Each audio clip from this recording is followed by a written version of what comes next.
All right, we're going to do a short movie of this little system we just built. We have a 14 amp hour at 5 amps deep cycle marine battery, 12 volt marine battery, and a little $7 circuit board that I can turn on, turn off, and I can turn on, and it's programmed to turn on for 1 second and off for 20 seconds.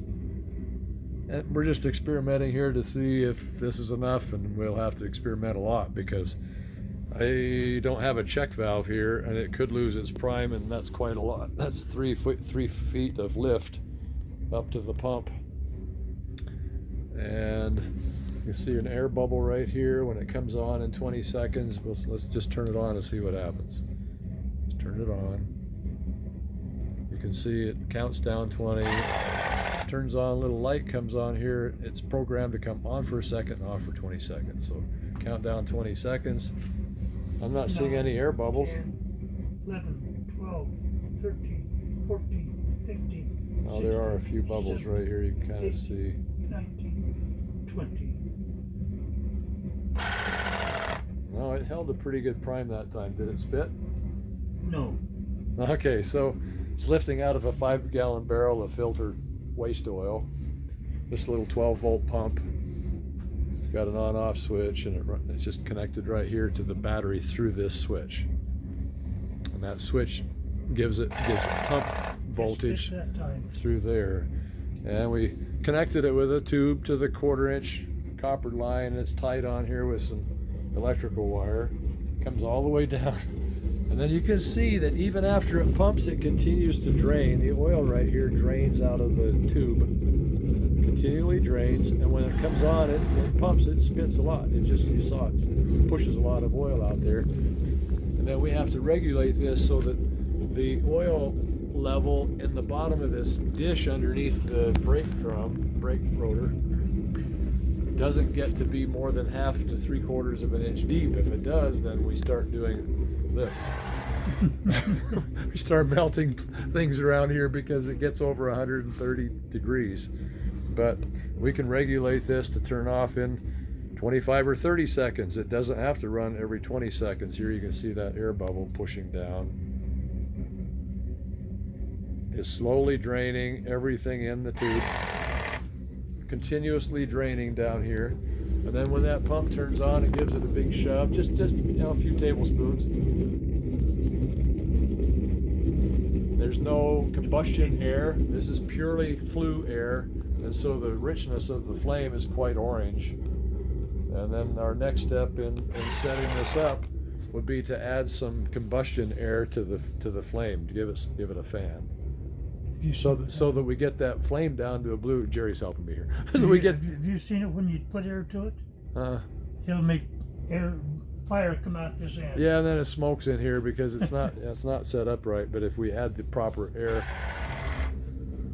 yeah, pushed a lot of air out and pushed a lot of oil out there. This may be a little bit too much. So we have a stick. We have this little metal rod here, and we can put that in the oil. Just briefly put it down there and then measure the depth of the oil, and it looks like we're about 1/2 inch. You'll have to wipe that off to make sure. Yeah. Try not to get it on your hands. Yeah, if we get that up over 3/4 of an inch, and then let the oil back. As long as you're putting fresh oil in it, it doesn't matter. Oh yeah, see, we're right at probably 3/8 of an inch. And if it will stay there, then our 20 seconds delay is good. If it continues to build, then we're giving it too much oil. And what happens as long as you're feeding it oil, it keeps the burner pot cooler because it's cold oil going in. A constant flow of cool oil.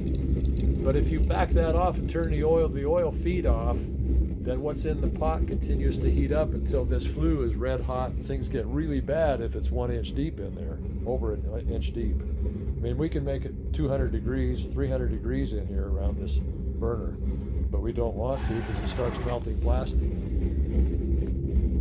It'll melt us if we get. Yeah, it starts melting you.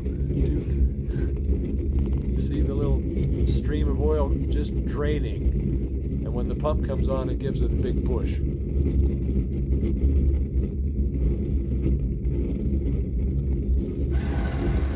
Yeah, see a big spurt there. So this is probably 5 feet, 6 feet of tube. And when it gives it its spurt, it just continues to drain. You can see this continues to drain down the tube. And it's so full of oil right here down and around like that. There's enough oil in there that there would be no chance of the flame coming back up the tube. It's long enough.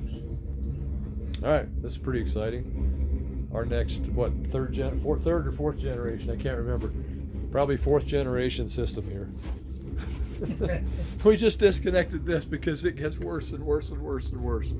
Now this gasket is leaking and we're dripping out of that thing, and the little hairs that are in the oil get down in that little tiny ball valve right there and cause that to plug up, and then every once or twice a week we have to pull that completely apart and blow that system out and clean that hair stuff out of there so it doesn't catch up.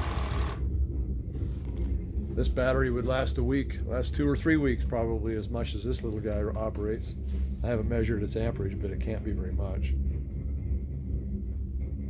So on a full charge, I'm not worried, because at 5 amps, this thing will last 14 hours anyway. 5 amps continuous. They pull these batteries out of RVs that come into the showroom. This is a 2021. The RV hasn't sold yet, so even though it's a new battery, they put new batteries in them before as they sell them, to make sure the client has a fresh battery when it rolls off the showroom floor. All right, we'll see how well this works for the next 3 or 4 hours. I hope it works great. I don't think we don't have the problem of this plugging up 2 or 3 times a night.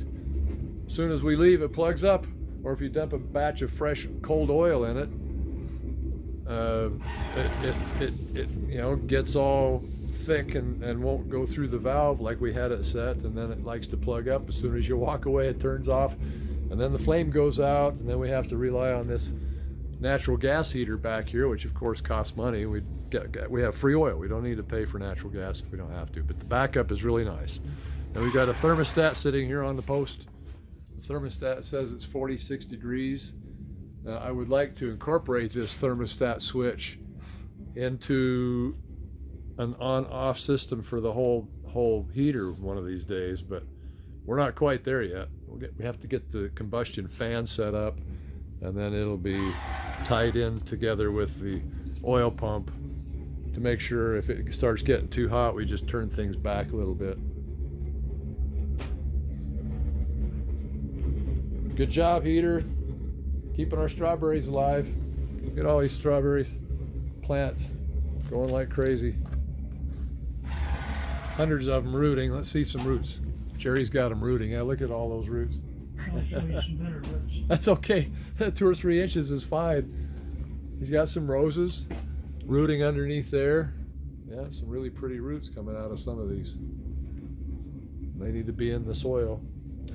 So we about run out of space in this little greenhouse to expand our strawberry project, and it's time to go vertical, widen the shelving, something, but we're sure glad we have the heat. It's really fun to mess with here.